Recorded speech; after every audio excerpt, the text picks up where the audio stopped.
Olá, sejam muito bem-vindos ao canal Entre Nós. Eu sou Ari Filho e aqui a gente vai falar de histórias que não costumam ser contadas em voz alta.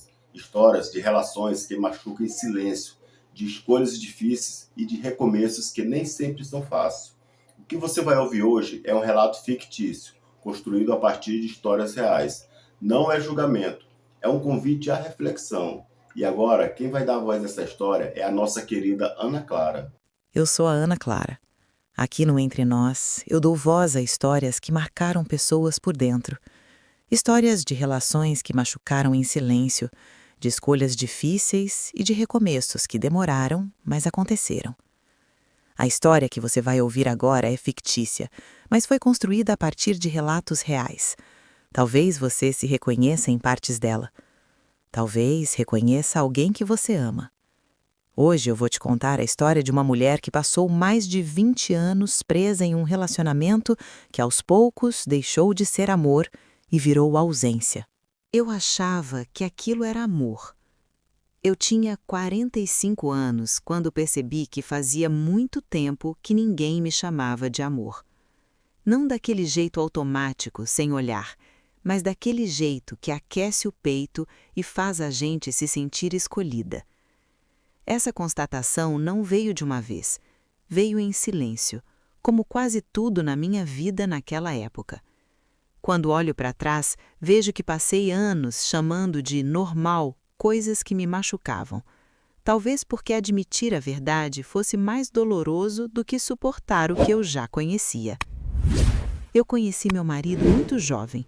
Era nova demais para entender os sinais, mas velha o suficiente para acreditar que amor era tudo o que eu precisava.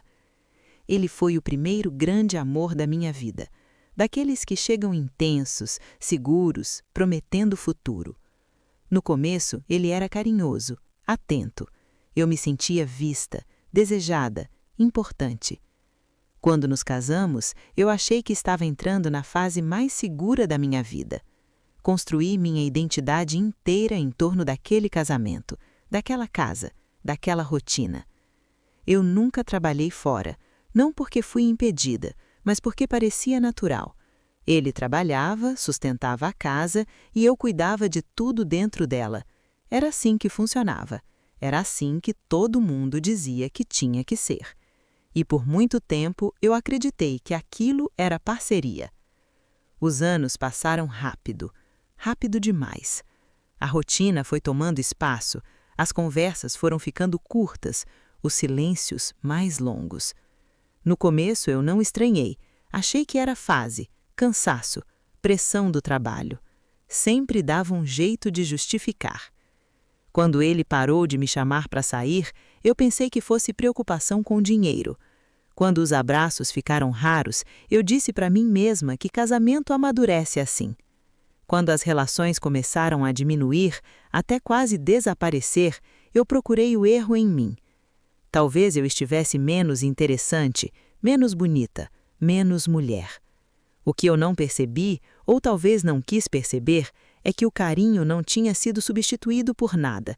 Ele simplesmente tinha sumido. Aos poucos, eu deixei de ser esposa e virei função. Eu lavava, cozinhava, passava, organizava tudo. Ele falava comigo apenas o necessário, como quem fala com alguém que está ali para cumprir tarefas. Mesmo assim, eu continuava tentando conversar, tentando agradar, tentando resgatar algo que só existia na minha memória, porque eu ainda o amava, ou talvez amasse a ideia do que ele já foi. E também porque existia um medo que eu nunca tive coragem de dizer em voz alta. Eu não sabia quem eu seria sem aquele casamento. Eu tinha dedicado mais de 20 anos da minha vida a ele, àquela relação, àquela casa. E admitir que tudo aquilo estava vazio significava admitir que eu tinha perdido muito mais do que tempo. Com o tempo eu fui entendendo que não era só o carinho que tinha desaparecido, era a presença. A gente morava na mesma casa, dormia no mesmo endereço, mas já não dividia mais a mesma vida. As conversas viraram avisos, as perguntas viraram obrigações, e o silêncio passou a ocupar mais espaço do que qualquer palavra. Eu acordava cedo, organizava a casa, fazia o que precisava ser feito. Ele saía, voltava, comia, tomava banho, dormia. Tudo funcionava, menos nós. No começo eu ainda tentava puxar conversa, perguntava do dia dele, comentava alguma coisa da televisão, tentava criar pontes, mas quase sempre recebia respostas curtas, monossílabos, ou aquele silêncio que dói mais do que uma discussão. Aos poucos fui aprendendo a não incomodar. O carinho virou coisa rara, o toque quase inexistente. Não havia brigas nem gritos, e talvez isso tenha sido o que mais me confundiu, porque não parecia um relacionamento abusivo. Ninguém me batia, ninguém me xingava, mas eu me sentia invisível. As relações íntimas foram ficando cada vez mais distantes, não por decisão conversada, mas por ausência. Ele simplesmente não me procurava mais. No começo isso me feriu profundamente, depois me envergonhou e, por fim, me fez duvidar de mim mesma. Eu me perguntava o tempo todo o que tinha de errado comigo, se eu tinha engordado, se tinha envelhecido demais, se tinha deixado de ser interessante. A autoestima foi se quebrando devagar, como uma coisa que racha por dentro, mas ninguém vê. Em algum momento, passamos a dormir em camas separadas, sem briga, sem conversa, como se fosse a coisa mais normal do mundo. E eu aceitei. Aceitei porque já tinha aceitado tantas outras coisas antes. Aceitei porque não sabia como questionar algo que já parecia definitivo. Aceitei porque tinha medo do que viria depois. Eu dependia dele financeiramente. Nunca tinha trabalhado fora, não tinha renda própria, não tinha para onde ir. Aquela casa, mesmo fria, ainda era o meu único lugar no mundo. Então eu me convenci de que aquilo era o preço a se pagar por estabilidade, por segurança, por não estar sozinha. Eu fazia tudo o que precisava ser feito, cuidava da casa, cumpria o meu papel, e em troca recebia silêncio. O mais doloroso é que mesmo assim eu ainda alimentava esperança. Esperança de que ele voltasse a ser quem foi, esperança de que fosse uma fase longa demais. Eu vivia presa ao passado, à memória do homem por quem me apaixonei, não ao homem que dividia a casa comigo agora. E quanto mais o tempo passava, mais eu sentia que estava desaparecendo dentro daquela relação. Não de uma vez, mas um pouco a cada dia. Até que chegou um momento em que eu já não sabia dizer onde eu tinha parado e onde aquele casamento tinha começado. Teve um período na minha vida em que eu comecei a perceber que não era só o meu casamento que tinha esfriado. Eu também tinha esfriado por dentro. Eu já não tinha opinião sobre nada, já não escolhia nada, já não desejava nada. Minha vida tinha se resumido a cumprir tarefas e esperar o dia acabar. Eu acordava, fazia o que precisava ser feito e ia dormir com a sensação de que todos os dias eram iguais. Eu parei de comprar roupas para mim. Parecia desnecessário. Parecia exagero querer algo além do básico. Parei de me arrumar, não porque eu quisesse, mas porque já não fazia diferença. Ninguém reparava, ninguém comentava, ninguém se importava. Com o tempo, comecei a evitar espelhos. Não gostava do que via. Não porque eu tivesse envelhecido, mas porque eu não me reconhecia mais. Eu tinha me tornado uma versão silenciosa de mim mesma. O mais estranho é que por fora tudo parecia normal. Não havia gritos, não havia agressões, não havia escândalos. Mas por dentro eu vivia um abandono diário. Eu não era procurada, não era desejada, não era ouvida. E isso vai corroendo a gente de um jeito muito profundo, porque começa a parecer que o problema é você. Eu me culpava o tempo todo. Pensava que talvez eu não fosse suficiente, que talvez eu tivesse errado em algum ponto e não percebi. Cheguei a pensar que aquilo era o destino de toda mulher depois de certa idade, que o amor tinha prazo de validade, que o casamento era isso mesmo, e essa ideia me mantinha presa. Eu tinha medo de sair daquele relacionamento, medo de ficar sozinha, medo de não conseguir me sustentar, medo de não saber viver fora daquela rotina. A dependência não era só financeira, era emocional. Eu tinha passado mais de 20 anos da minha vida ali. Tudo que eu era estava ligado àquele casamento. E sair significava começar do zero, aos 40 e tantos anos. Parecia tarde demais. Mas foi justamente nesse fundo silencioso que algo começou a mudar. Não de uma vez, não como uma explosão. Foi mais como um incômodo, uma inquietação. Comecei a me perguntar em silêncio se era só aquilo mesmo, se aquela vida era tudo o que eu teria até o fim. Essas perguntas vinham quando eu estava sozinha, lavando louça, arrumando a casa, deitada na cama olhando para o teto. Eu ainda não tinha coragem de agir, nem de falar, nem de sair. Mas pela primeira vez em muitos anos, eu comecei a sentir que alguma coisa dentro de mim não aceitava mais aquela vida como normal. Era fraco, era pequeno, mas era real. E aquele pequeno despertar começou a me assustar tanto quanto me deu esperança. Porque no fundo, eu sabia, se eu continuasse ignorando aquela voz, eu acabaria deixando de existir por completo. Depois daquele despertar silencioso, nada mais voltou a ser como antes. Eu continuava na mesma casa, com a mesma rotina, com o mesmo homem ao meu lado. Mas por dentro, algo tinha mudado. Eu passei a perceber detalhes que antes eu ignorava. O jeito como ele falava comigo sem me olhar. A forma como minhas opiniões não eram consideradas. O silêncio constante, que já não parecia normal, mas pesado. Antes eu aceitava tudo tentando manter a paz. Agora eu sentia um incômodo difícil de explicar. Como se cada gesto frio confirmasse aquilo que eu não queria admitir. Eu comecei a perceber que não era só falta de carinho, era falta de respeito emocional.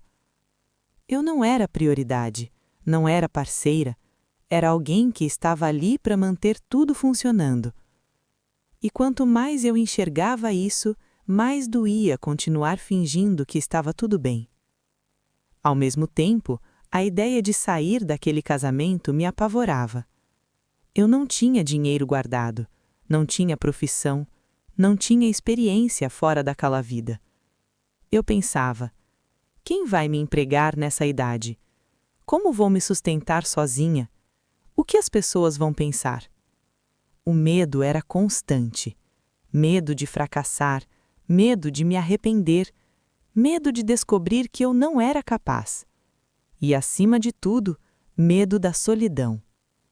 Porque, por mais frio que aquele relacionamento fosse, ele ainda era conhecido, e o desconhecido assusta. Muitas noites eu deitava e ficava olhando para o teto, pensando em como minha vida tinha chegado até ali.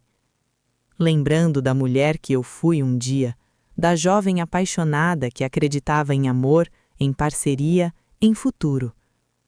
Eu sentia uma mistura estranha de tristeza e raiva. Tristeza pelo tempo perdido, raiva por ter me anulado tanto. Mas também sentia culpa. Culpa por pensar em ir embora, como se eu estivesse sendo ingrata, como se desejar mais fosse errado. Eu tentei conversar algumas vezes, tentativas tímidas, cuidadosas, mas sempre encontrava a mesma parede. Ele não via problema nenhum. Para ele estava tudo normal, a vida estava funcionando. E foi aí que eu entendi uma coisa dolorosa. O que me machucava não machucava ele. Enquanto eu me sentia vazia, ele seguia a vida sem perceber minha ausência emocional. Essa constatação foi dura, porque me mostrou que eu estava sozinha naquela tentativa de manter o casamento vivo. Com o tempo, comecei a perceber que permanecer ali estava me adoecendo, não de forma visível, mas por dentro. Eu estava ficando amarga, sem brilho, sem vontade. E pela primeira vez, a ideia de sair deixou de ser apenas medo e começou a parecer uma possibilidade.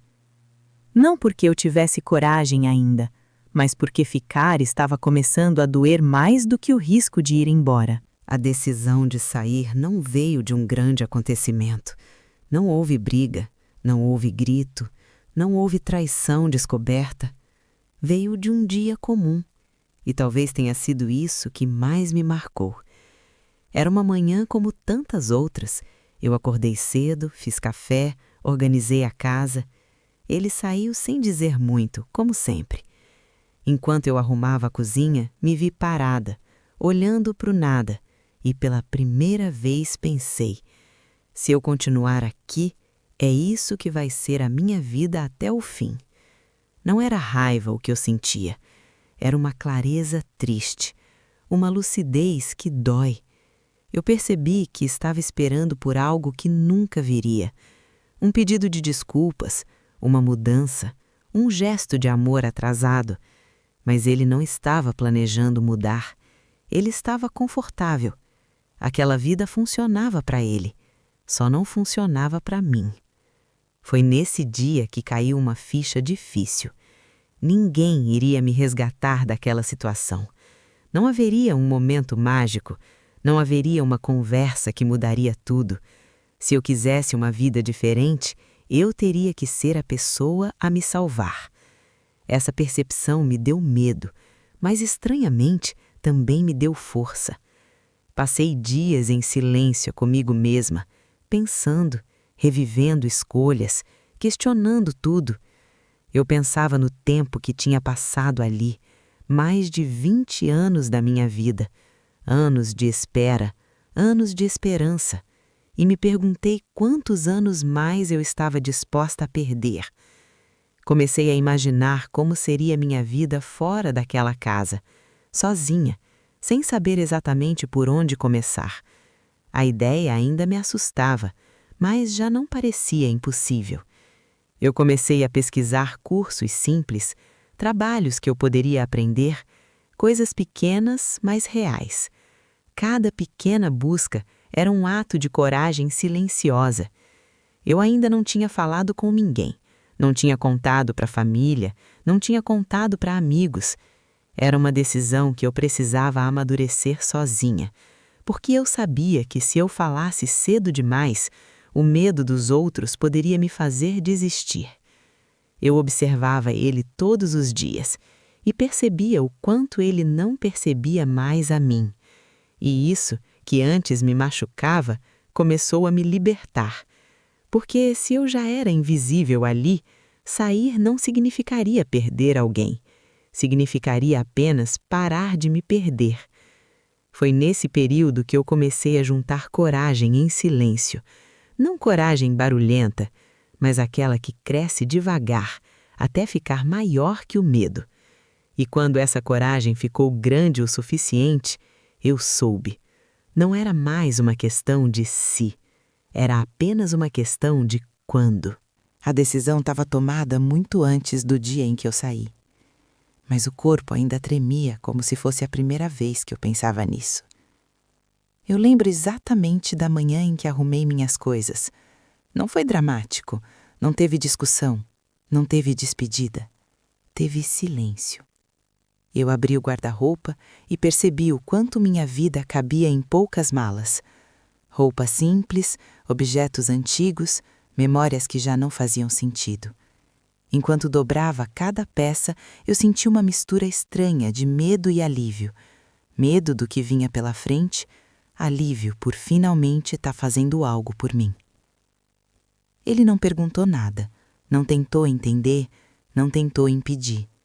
E isso doeu mais do que qualquer briga teria doído, porque confirmou aquilo que eu já sabia. A minha ausência não faria falta. Quando atravessei a porta, senti um peso enorme nos ombros. Não era arrependimento, era responsabilidade. Agora, cada escolha seria minha. Cada erro também. Eu não sabia exatamente para onde estava indo. Fui para a casa de uma parente por um tempo, um lugar provisório, uma pausa. Nos primeiros dias eu me sentia perdida, sem rotina, sem referência, sem identidade. Eu acordava e não sabia o que fazer com o dia. Depois de tantos anos vivendo para manter uma casa e um casamento, eu precisava aprender a viver para mim. O medo ainda estava ali, mas junto dele algo novo começava a surgir. Liberdade. Não aquela liberdade grandiosa que a gente vê em filmes, mas uma liberdade simples, de escolher a hora de dormir, de decidir o que comer, de ficar em silêncio sem me sentir culpada. Eu comecei a procurar trabalho. Aceitei serviços pequenos, aprendi coisas novas. Nada foi fácil. Houve dias em que eu chorei sozinha, questionando se tinha feito a coisa certa. Houve noites em que a solidão parecia grande demais. Mas mesmo nesses momentos, eu sentia algo diferente. Eu não estava mais me anulando. Cada dificuldade vencida, por menor que fosse, me lembrava que eu era capaz. Eu estava assustada, mas estava viva. E pela primeira vez em muitos anos, a minha vida não estava parada no mesmo lugar. Ela estava em movimento. Reconstruir a vida depois de tantos anos não acontece de uma vez. Não existe um dia em que você acorda forte, confiante e segura. Existe um processo lento, cheio de dúvidas e pequenas conquistas. Nos primeiros meses, tudo parecia grande demais. Resolver coisas simples exigia um esforço enorme. Eu me sentia atrasada em relação ao mundo, como se todos soubessem viver, menos eu. Mas aos poucos fui entendendo que ninguém nasce pronto. Todo mundo aprende vivendo, e eu estava finalmente vivendo de novo. Eu conseguia um trabalho simples, nada glamouroso, nada perto do que eu sonhava quando era jovem, mas era meu. O primeiro dinheiro que ganhei sozinha teve um significado enorme, não pelo valor, mas pelo que representava. Era a prova de que eu conseguia me sustentar, de que eu não dependia mais de ninguém para existir. Com o tempo, comecei a cuidar de mim de outra forma. Voltei a me arrumar, a escolher roupas porque eu gostava, não porque eram práticas. A olhar no espelho sem desviar o olhar. Eu ainda tinha medo, ainda tinha inseguranças, ainda carregava marcas profundas daquele relacionamento. Mas agora eu também tinha orgulho. Orgulho por não ter desistido de mim. Orgulho por ter atravessado o medo.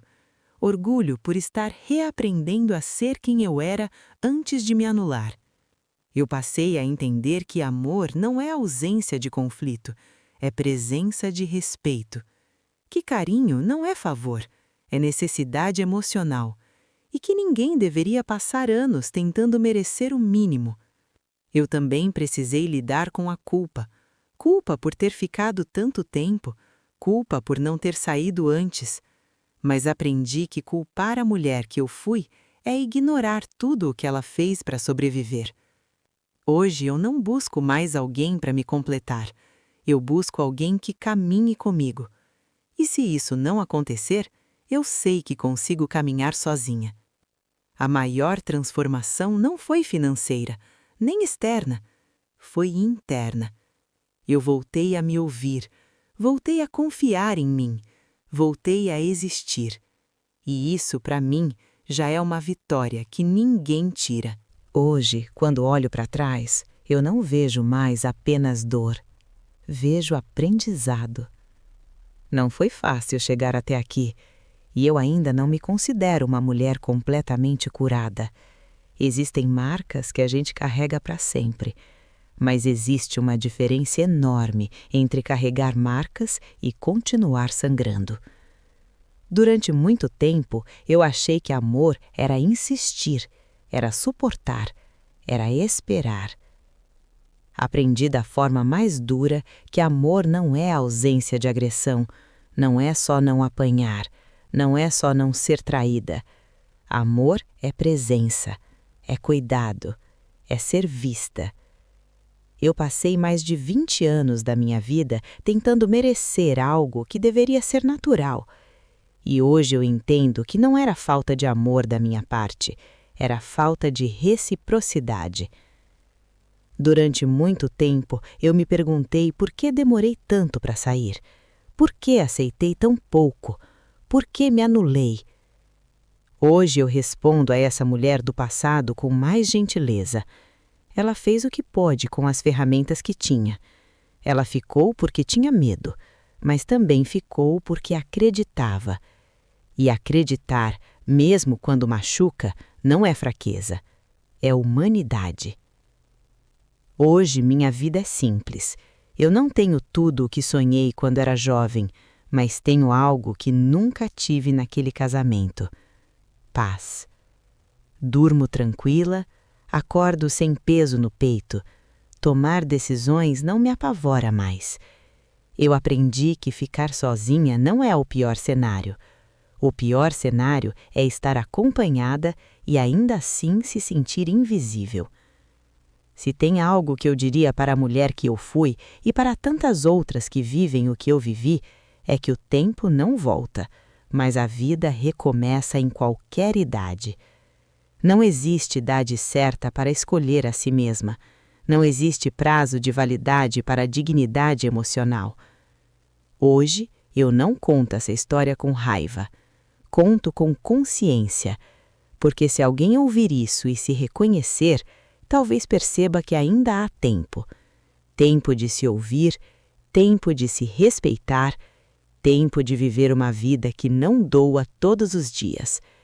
E se essa história servir para isso, então tudo o que vivi não foi em vão. Se você chegou até aqui, talvez essa história tenha tocado em algum lugar sensível dentro de você. E isso não é fraqueza, é consciência. Relacionamentos não precisam ser violentos para machucar. Às vezes, eles só deixam de ter presença e cuidado. E isso também dói.